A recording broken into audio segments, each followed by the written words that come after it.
Hello everyone, Cindy here with Monarch Mom DIY. Thank you so much for joining me today on my channel where I love to bring you the best tips and tools for creating beautiful home decor on a budget. I put out a poll this week on my community tab and you responded that you would like to see some non-seasonal farmhouse home decor. So I have 5 of those for you today. Let's get crafting.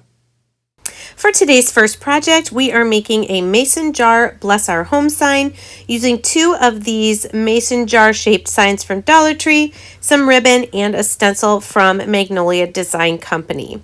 The first thing I'm going to do is remove the hangers from both of our signs as well as the little strip of burlap that's at the top. And then I'm also going to take a scraper and just try to scrape down the raised glitter that's on the wording. This is so that my signs are as flat as possible. What I'm going to do is connect them together just to make a more substantial sign that will give us blank sides on the front and the back. So taking my titebond wood glue, I'm going to go around the outside of one sign and fill in the middle, and then put the 2 front sides together, attach them, line them up, and then I'm going to clamp them with some of my clamps from Dollar Tree until they're completely dry.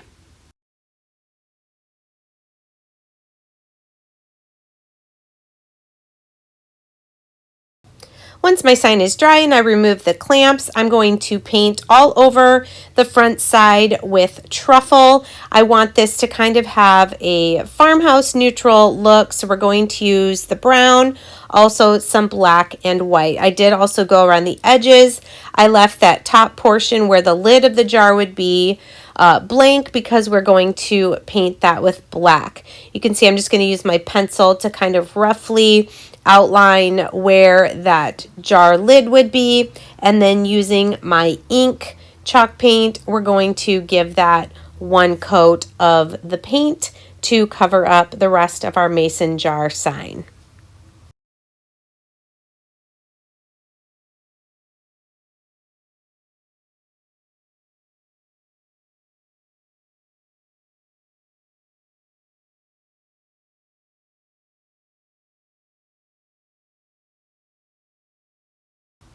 And I did also paint the sides of the lid there with the black chalk paint.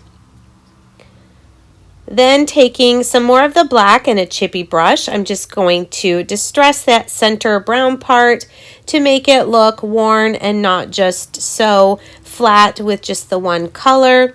Just streaking that black on there and kind of giving some shape and shadow.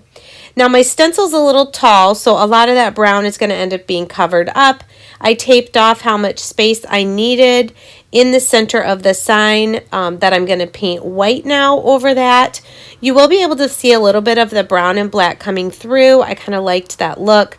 So I just did 1 coat of the white chalk paint and then removed the painter's tape to have a nice crisp line at the top and the bottom.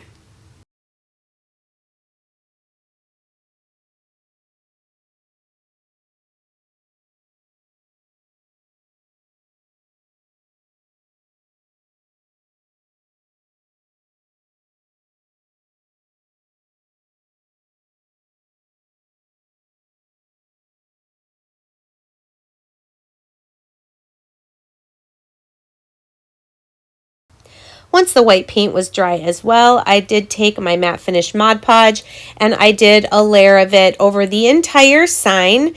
This will seal in our chalk paint. It will also make a better surface to get a crisper stencil image.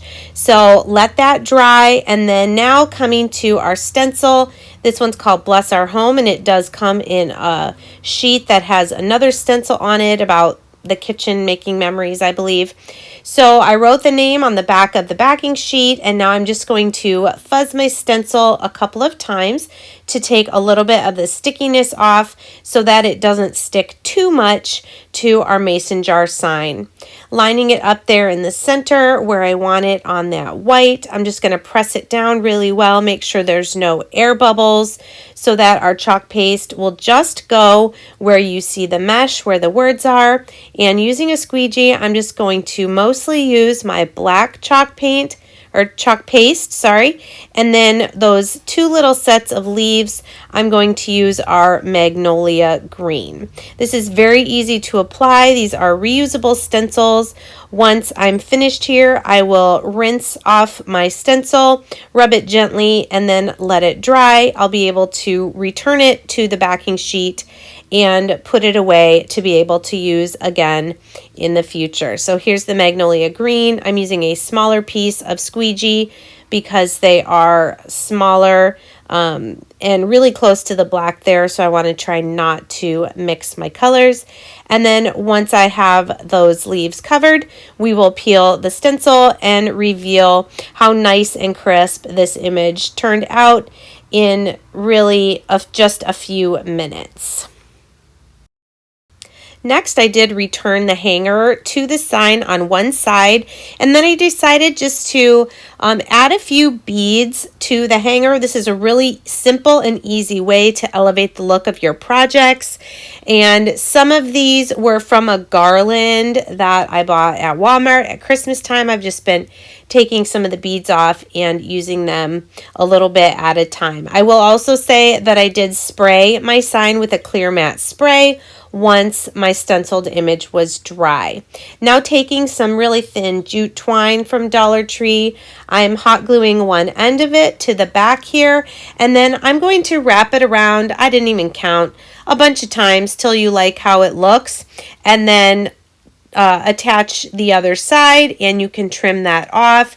This was just another way to add some texture and kind of make a little space dividing the black lid from the rest of the jar. The last thing I'm going to do is take a couple different ribbons, and I'm going to cut 2 pieces of each. I'm going to make a really simple crisscross bow that I'm going to cinch together in the center with a zip tie from Dollar Tree. You can see I've used that gingham burlap. It is wired. This one is also wired. It's from Dollar Tree. It's a thinner ribbon, but just cutting 2 pieces, and we'll crisscross those on top of the wider ribbon, and then cinching that together with a zip tie is really simple, and it's a great way to get a nice tight bow. You can kind of help it along, cinching it there, and then pull that as tight as you can. We'll trim the end off the zip tie. We will dovetail our ribbon ends by folding them in half and cutting a diagonal, and then we'll be ready to attach this to our sign.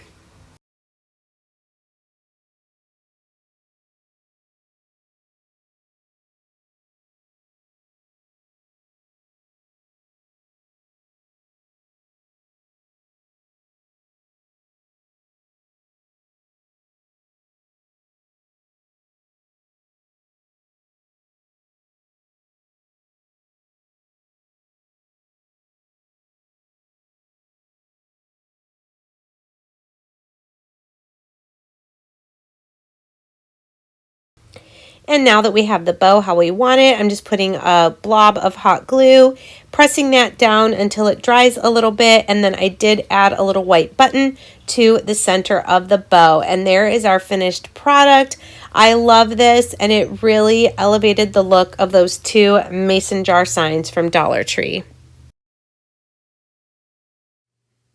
If you're stopping by my channel for the first time today, welcome.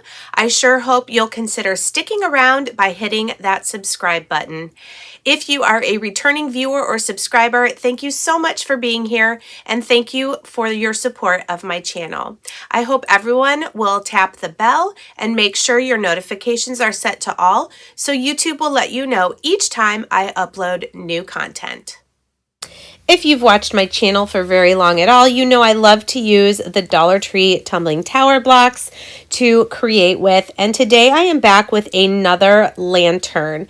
I'm going to use, like I said, some tumbling tower blocks from Dollar Tree. Here, the first thing I'm doing is I'm going to make 16 sets of 4.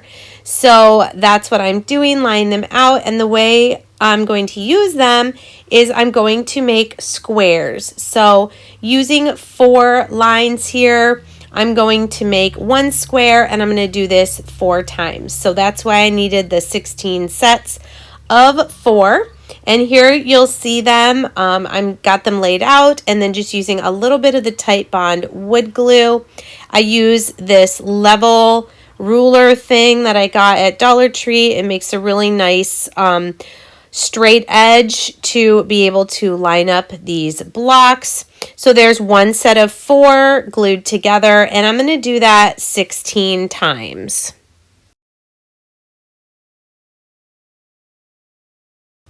And here are those 16 sets of 4 blocks all dried.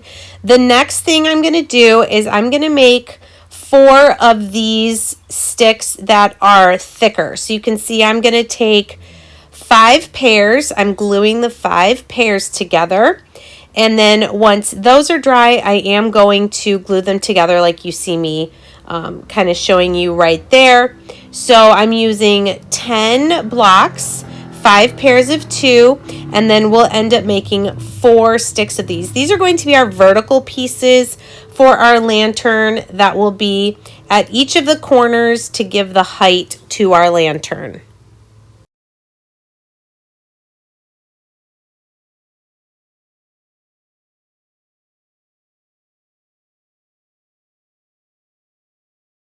And now that each of those pairs are dry, I am gluing the 5 pairs together to make my long pieces. Like I said, that will give the height to our lantern. So we need 4 of these, 1 for each corner.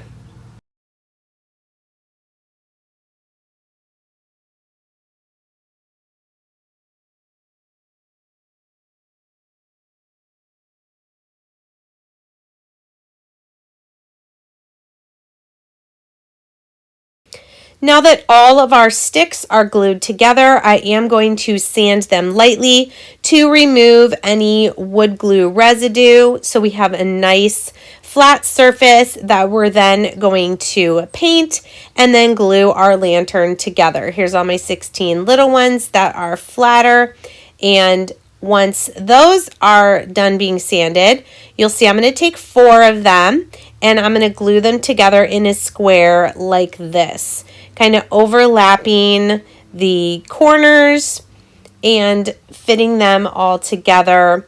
4 sticks to make a square, and I'm going to do this 4 times. Really, it's not that hard. You just have to resist the temptation to move these before they're dry. While my squares are drying, I'm going to go ahead and give my 4 vertical pieces a coat of my white Waverly chalk paint. I did, I think, 2 sides, let those dry, and then rotated it and did the other 2 sides. You don't need to worry about painting the ends of these because they're going to be glued to the rest of the lantern. Now that our squares are dry as well, I'm going to paint those, painting the top, the outside edge, and the inside edge. And then once those are dry, I'll also paint the bottom. So we're painting our squares on all of the surfaces. And like I said, we have 4 of those.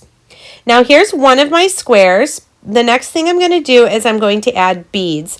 And these beads are going to be a spacer between 2 of the squares made out of tumbling tower blocks.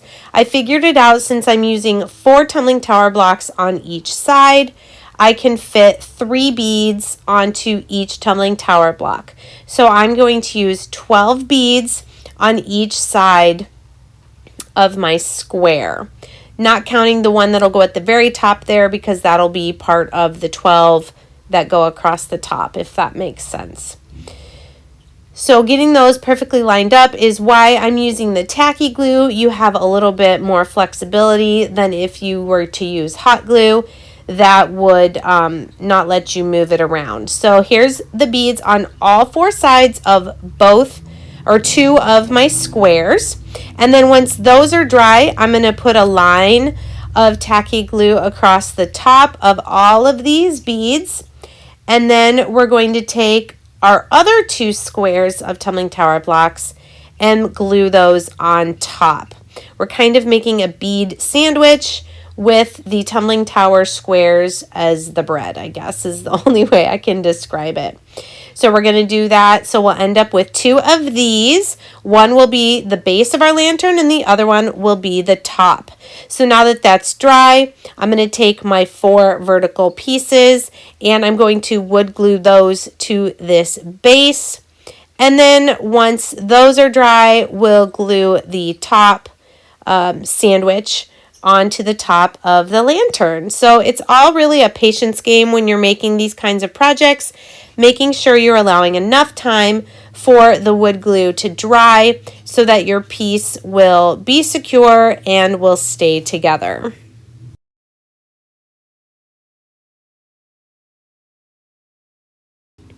And here's our finished lantern with the other 2 squares with the beads in the middle glued onto the top. And I love this. I love the elegant look of the dark brown beads with the white lantern. What would you use to style this lantern? If you haven't already, I'd love it if you'd head over to Facebook and join and like my Monarch Mom DIY Facebook page. I would really appreciate it. For DIY number 3, we're going to make a family photo hanging sign using this family MDF word from Dollar Tree, a few wood hearts, and a napkin.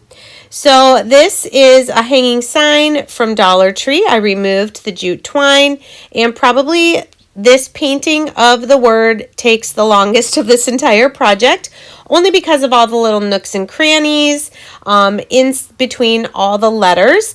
But I did paint all of it white, and I'm also painting my hearts white.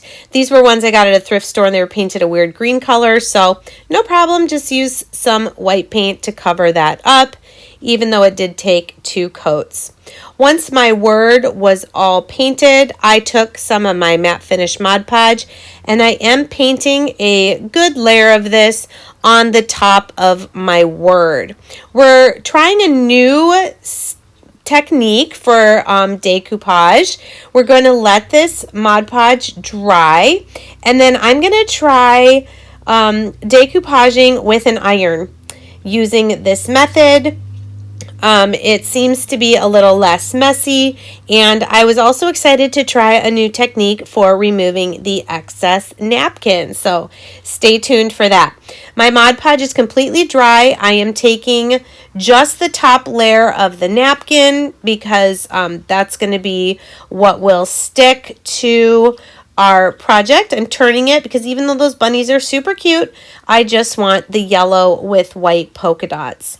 So I'm getting this laid out on my word, and I have an iron. There's no steam. I have it set on like 4, I think. And then I realized I was supposed to have parchment paper, so get my parchment paper. And using my iron, I'm just going to go over it for a couple of minutes, wanting to make sure that that Mod Podge is reactivated because of the heat of the iron. And it actually is working. I have to be honest, I did not try this off camera before going on camera. So you're seeing my first attempt at this, which I was actually really, really pleased with. Once it was dry, I did cut away some of the excess, and this is the method I was telling you about. I heard about this, and I just had to try it. So you just put a little flame to one part of the napkin, and look at this. It goes all the way around and pretty much just stops where your wood or your MDF is. I don't know if it's the Mod Podge that makes it stop or what, but I did have water nearby, so don't stress. I was being safe, and it was kind of fascinating watching this go around and burn around each of the letters. I did have to come back and go like in the middle of some letters, like the L and the Y, and the middle of the A and things like that. But this was so much faster than trying to sand it, especially you wouldn't be able to get sandpaper in some of these nooks and crannies. So safely, of course, try this.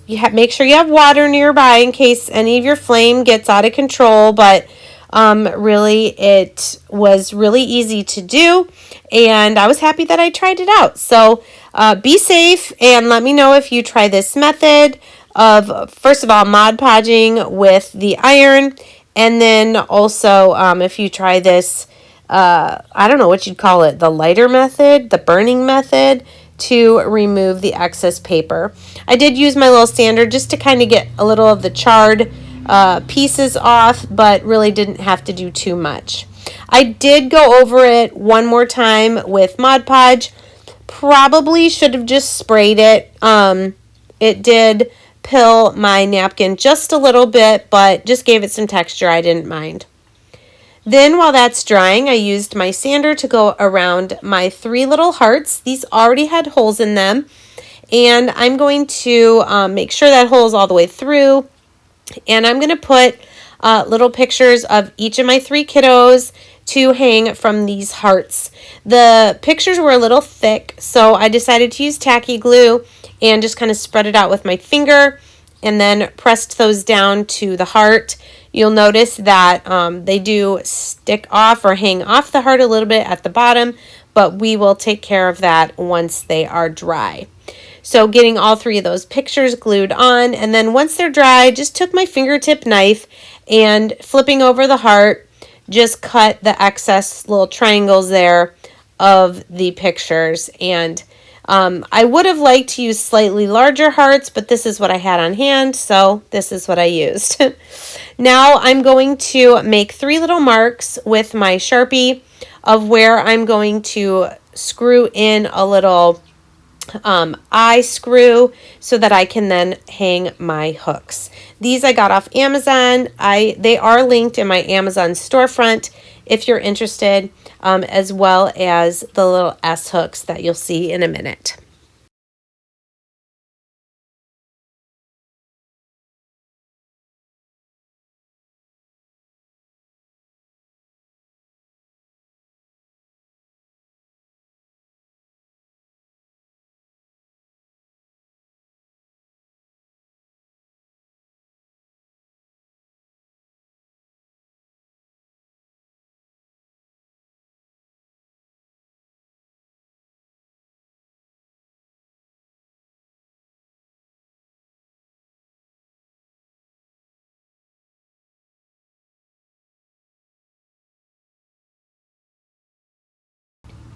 And my last step is to make a new hanger for the back. I'm using a double width of the thin jute twine, and I tied a knot on one end. I did decide to add a few more beads to this just to dress it up a little bit. I'm going to use just the white ones this time. And once I have about 6 of those on there, I will figure out how long I need my string to be. We will knot it and then hot glue each of those knots to the back of the sign.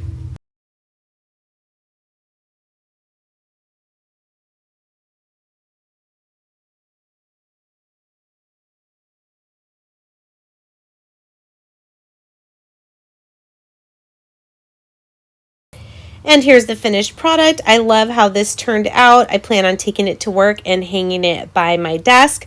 You could also use this idea for any of the other MDF words that you can find at Dollar Tree. Be sure to check the description box below the video title. There you will find a list of all of the supplies I have used in today's DIYs, as well as a few helpful links.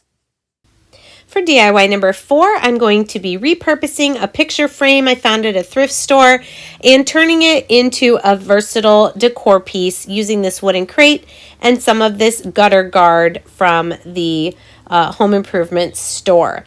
So my frame looked like it had a dark wood color underneath and then the white over top. So I'm going to try to make my wooden crate match that by using the antique wax, brushing that on, wiping it off. We're going to do all the surfaces except for the back because that's going to be attached to the frame. And once the antique wax is dry, we will then go over it with some white paint to make it match as close as possible to the frame.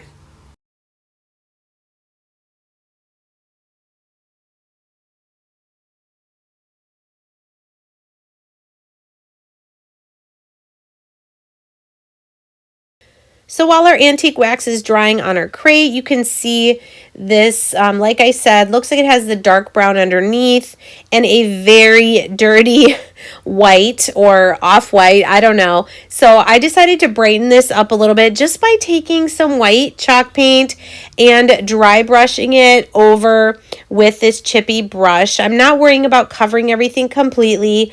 I just want to take some of that dirty look away and make it look a little fresher, a little brighter white. So we're going to do that all over the top here and then on the sides of our frame.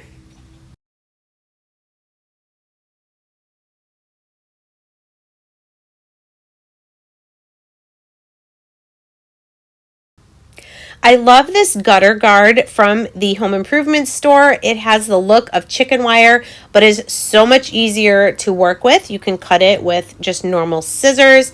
It is, I believe, 6 inches wide, at least the bundle that I found.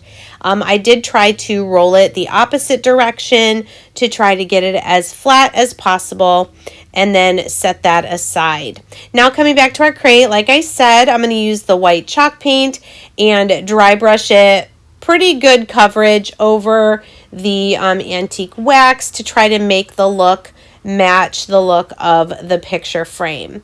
And then once we do that, we will set that aside again to dry.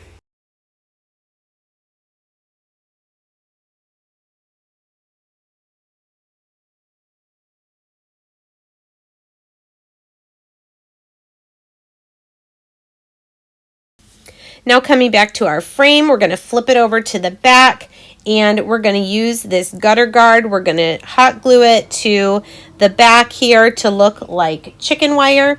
And like I said, you can easily trim it with scissors. It was just a tiny, tiny bit too wide, so I'm just trimming off like 1 row, and then we'll trim off the length of what we need. And then we'll just use hot glue to glue it a little bit at a time all the way around the frame.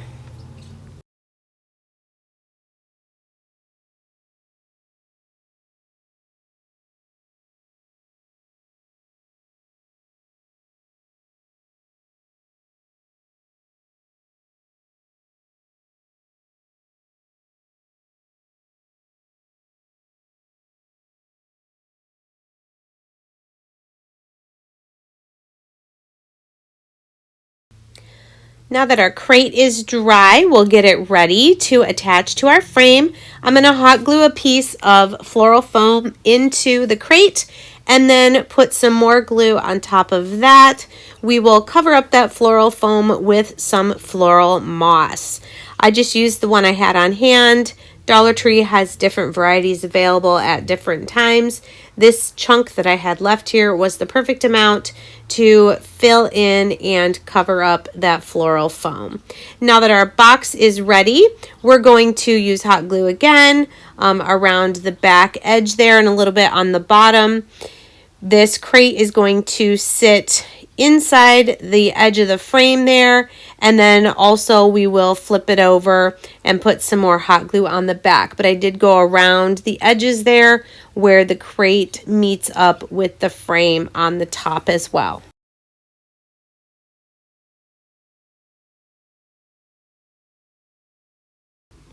And now we can fill our little crate with whatever flowers we want. I liked these flowers called Spike. They have different colors.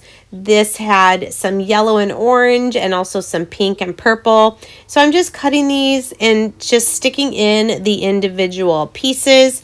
What I love about this is if I want to change out the flowers, I can easily do that just by pulling the individual stems out and then putting in whatever else I want to use. And since it is neutral colors, I could change this out with greenery for Christmas. I could decorate it for fall, anything I want.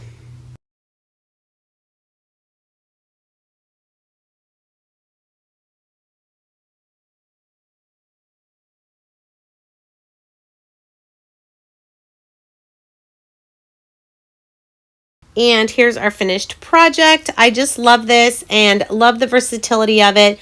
Always keep an eye out for interesting picture frames when you're shopping at thrift stores and garage sales.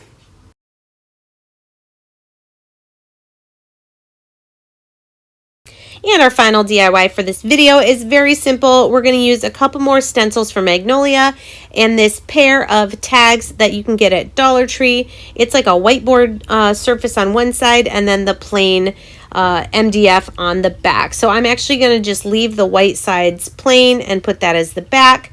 And then on the MDF, I'm going to paint one of them with my Waverly chalk paint in the color white. And the second one, I'm going to paint with one coat of Waverly chalk paint in the color ink.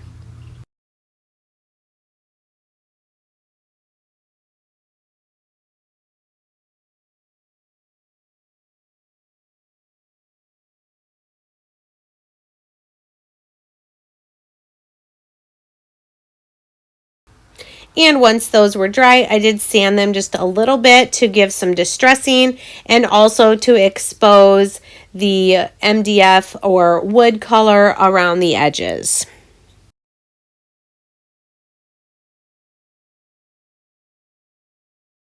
After sanding, I did give these a coat of matte finish clear spray before I moved to the stenciling step.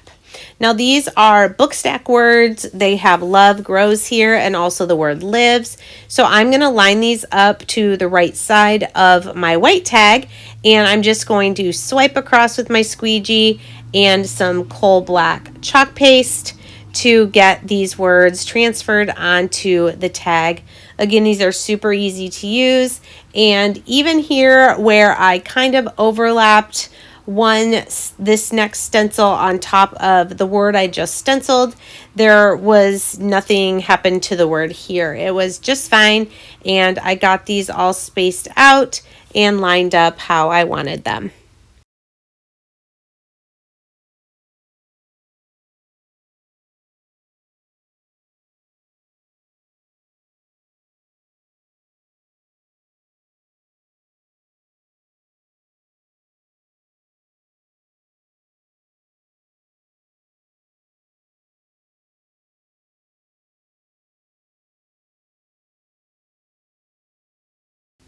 Then for my black tag, I'm going to use this retro flower all over pattern stencil. I'm only going to need a small portion of it, so that's all I fuzzed. And then I'm going to lay this down on top of my black tag, and we're going to use some white chalk paste to apply this stenciled image to our black tag.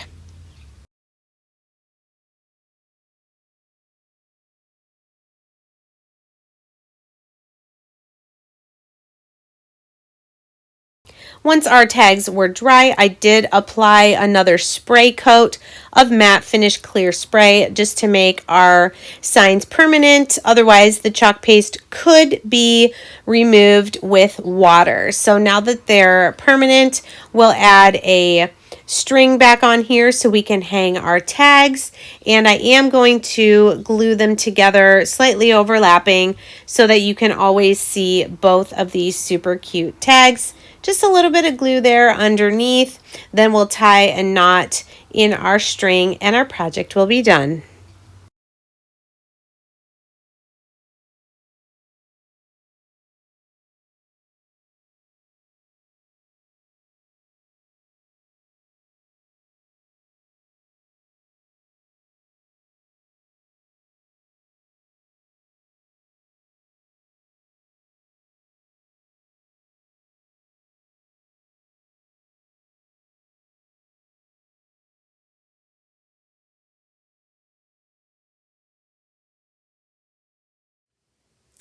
Thanks again for being here today. Please let me know in the comments which of these projects was your favorite, and we'll see you next time.